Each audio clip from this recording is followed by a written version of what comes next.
Bike पर जाते वक्त छेड़छाड़ हुई है। बाइक से लड़की का पीछा कर रहे थे मनचले युवक। अमेरिका से छुट्टियों पर भारत लौटी थी छात्रा। बुलंदशहर में 12वीं की टॉपर रह चुकी है ये छात्रा। यूपी में मनचले शोहदे के हौसले किस कदर बुलंद है, इसकी एक बानगी बुलंदशहर में देखने को मिली है। बुलंदशहर में अमेरिका से स्वदेश लौटी होनहार छात्रा सुदीक्षा भाटी की मनचलों की छेड़खानी से बचने के दौरान हादसे में मौत हो गई। गाजियाबाद में भांजी को छेड़खानी से बचाने के दौरान पत्रकार विक्रम जोशी की हत्या को लोग भूल भी नहीं पाए थे कि बुलंदशहर की घटना ने एक बार फिर से प्रदेश के जितने भी अभिभावक हैं, जितने भी गार्जियन हैं, उनका कलेजा कांप गया है। छात्रा सुदीक्षा भाटी, जिसकी तस्वीरें आप टीवी स्क्रीन पर देख पा रहे हैं, अमेरिका के बॉब्सन कॉलेज में भारत सरकार के खर्च पर पढ़ रही थी। आपको बुलंदशहर के एसपी और सुदीक्षा के चाचा का बयान पहले सुनाते हैं।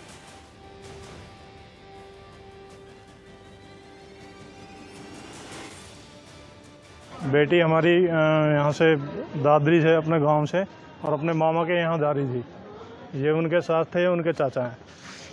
तो यहाँ दादरी इससे बुलंदशहर से आगे जाके एक गांव के पास बुलेट से 2 लड़के आए।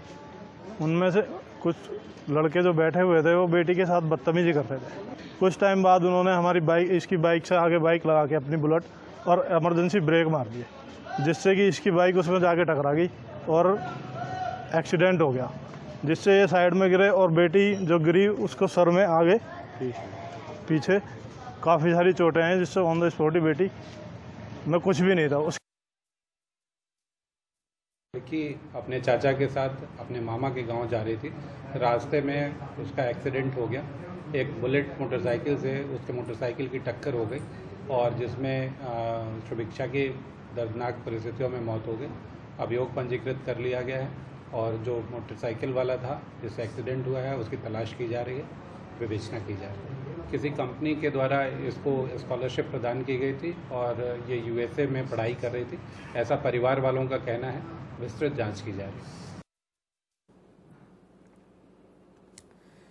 आपको सुदीक्षा की एक स्पीच सुनवाते हैं जिसमें वो लड़कियों के साथ बढ़ती छेड़छाड़ पर भी बात कर रही हैं। स्पीच को आप एक बार के लिए सुने, आप समझ सकते हैं कि कितनी होनहार ये स्कॉलर छात्रा थी सुदीक्षा भाटी, जिसकी मौत हो गई। या ये क्यों ना कहें ये मौत नहीं, हादसे की मौत नहीं है, बल्कि इसे क्यों ना हत्या का नाम दिया जाए। 2018 की स्पीच सुने आप। I belong to a section of Uttar Pradesh where most girls drop out of school just after completing their primary education because cases of teasing are prevalent. And most parents don't think it is safe to send their girls out to study at schools. Given this, I had to convince my parents to not just let me continue my studies, but also to let me move away from home and stay at a residential co-educational campus. And I thank my father for trusting me and letting me pursue my dreams. I scored 98% in my board examinations, and I will be going to Babson College in the US to pursue my undergraduate studies in entrepreneurship. And I've been awarded full financial aid for my studies there. I'm a first generation learner in my family, the eldest of 6 siblings. And while my parents never received formal education themselves, they always encouraged us to pursue our dreams. Sudiksha Bhati जिसकी मौत हो गई, मनचले पीछा कर रहे थे, अपने चाचा के साथ में सुदीक्षा भाटी जा रही थी। लेकिन बड़ी बात यह है कि इन शोहदों ने पीछा किया, छेड़छाड़ करने की कोशिश की। बाइक पर पीछे सवार थी सुदीक्षा भाटी और चाचा ने बचाने की लाख कोशिश की। हादसा हो गया, बाइक वहीं सड़क पर गिर गई सुदीक्षा भाटी की, उसके बाद मौत हो गई। लेकिन बहुत बड़ा सवाल यह है, महिलाओं के खिलाफ अपराध में उत्तर प्रदेश निरंकुश इतना क्यों है? यूपी के बदमाश इतने निरंकुश क्यों हैं?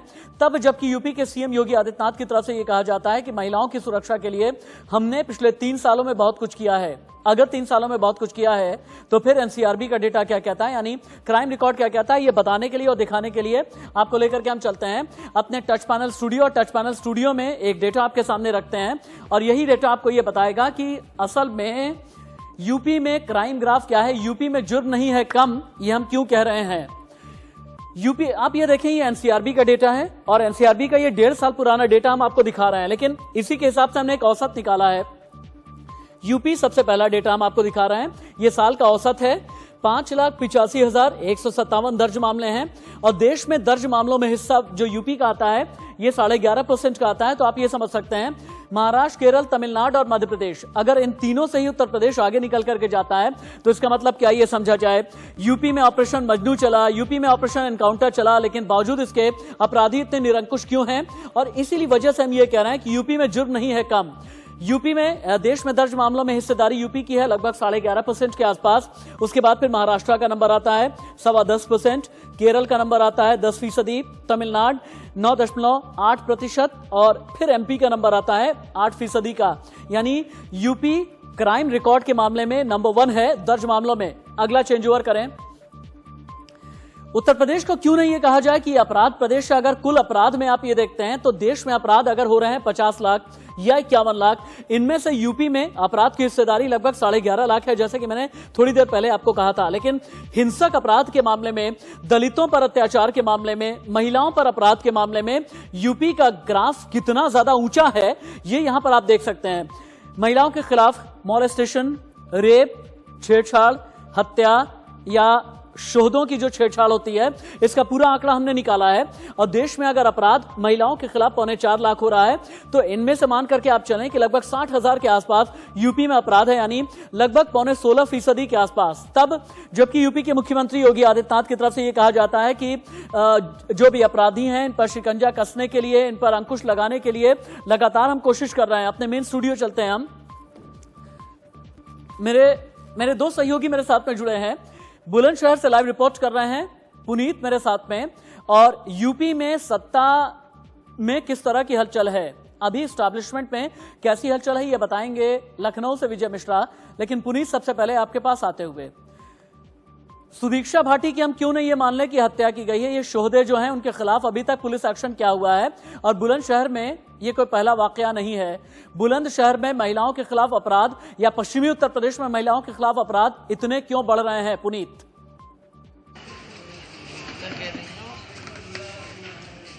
बिल्कुल, देखिए राशिद, सही कहा आपने। जिस तरीके से हम क्यों ना ये मान लें कि ये एक्सीडेंट नहीं, एक हत्या है, कहीं ना कहीं जो सुदीक्षा के परिजनों की बात करें तो उनका साफ ये कहना है कि ये जो दो मोटरसाइकिल पर, बुलेट मोटरसाइकिल पर जो सवार थे, ये पीछे ये काफी स्टंटबाजी कर रहे थे और ये छेड़छाड़ भी कर रहे थे, कमेंट्स कर रहे थे, और उसके बाद में आगे जाकर के इन्होंने मोटरसाइकिल को अचानक एक संग ब्रेक लगा दिया, जिसके चलते एक्सीडेंट हुआ।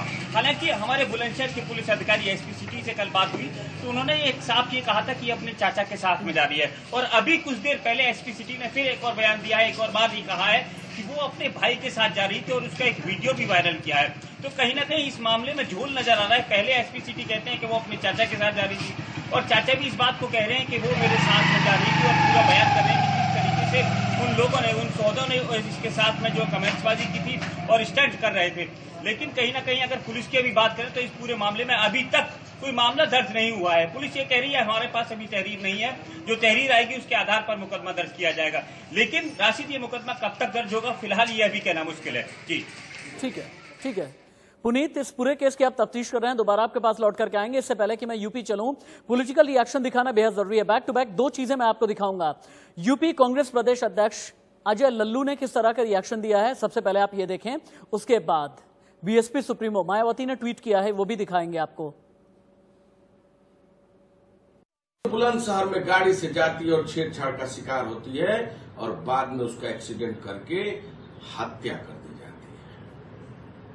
पूरे उत्तर प्रदेश को झकझोर कर रख देने वाली घटना सामने आती है, दिल दहला देने वाली घटना सामने आती है, और उत्तर प्रदेश की सरकार मुकदर्शक बनकर तमाशा देखती है। एक तरफ सरकार बेटी बचाओ और बेटी पढ़ाओ की बात करती है, महिला सशक्तिकरण की बात करती है, और जब उसके विधायक और सांसद उन घटनाओं में लिप्त होते हैं तो केवल खाना पूर्ति मात्र करने का काम ये सरकार करती है। बुलंदशहर की घटना पर मायावती ने भी ट्वीट किया है। मायावती ने लिखा कि बुलंदशहर में अपने चाचा के साथ बाइक पर जा रही होनहार छात्रा को मनचलों की वजह से अपनी जान गंवानी पड़ी, जो अति दुखद, अति शर्मनाक, अति निंदनीय है। सरकार दोषियों के विरुद्ध सख्त कार्रवाई करे, ये मायावती ने लिखा। विजय मिश्रा का रुख कर लेते हैं। विजय मिश्रा, आपके पास आते हुए लखनऊ में किस तरह की सियासी हलचल है ये बताएं आप। थोड़े दिन पहले गाजियाबाद में पत्रकार विक्रम जोशी जब भांजी को बचाना चाह रहे थे शोधों से, तब उनकी हत्या कर दी गई। अब बुलंदशहर की यह घटना सामने आई है। यूपी के सीएम योगी आदित्यनाथ ये कहते हैं कि महिलाएं सुरक्षित हैं, महिलाओं को सुरक्षित मान कैसे लिया जाए? विजय, बिल्कुल सही कहा आपने कि जब योगी सरकार आई थी तब उस समय कुछ एक्शन जरूर दिखा था, लेकिन समय के साथ साथ में जो एक्शन है वो कम होने लगा। और जाहिर सी बात है कि चाहे गाजियाबाद हो चाहे बुलंदशहर हो, हर जगह कहीं ना कहीं ऐसी घटना हर दिन देखने में आ रही है। कहीं पर छेड़खानी हो रही है, कहीं पर मौत हो जा रही है। छेड़खानी के साथ साथ बाद में लोग आकर के मार भी डाल रहे हैं। जाहिर सी बात है कि घटनाएं हर दिन हो रही हैं। हालांकि इन सबके बीच में सियासी हलचल की हम बात करें तो कांग्रेस की तरफ से इस पूरे मसले को लेकर के सीधे सरकार को घेरा गया है। बसपा सुप्रीमो ने खुद सीधे ट्वीट करके सरकार के को चारों तरफ से घेरा। लेकिन यहीं पर सबसे खास बात यह है कि बुलंदशहर की एक घटना पर तो मुख्यमंत्री योगी आदित्यनाथ की प्रतिक्रिया आई, लेकिन इस घटना पर अभी तक उनकी तरफ से कोई भी ट्वीट नहीं किया गया है। वहां पर एक हत्या हुई थी, उसको लेकर के मुख्यमंत्री का जरूर एक ट्वीट देखने को मिला, लेकिन अभी तक छात्रा के साथ इस तरह की जो घटना हुई है, जो कि इतनी होनहार छात्रा थी जिसे अमेरिका पढ़ने के लिए एससीएल के जरिए से भेजा गया था। आपको रोकना चाहूंगा, अभी एक और बड़ी खबर आ रही है।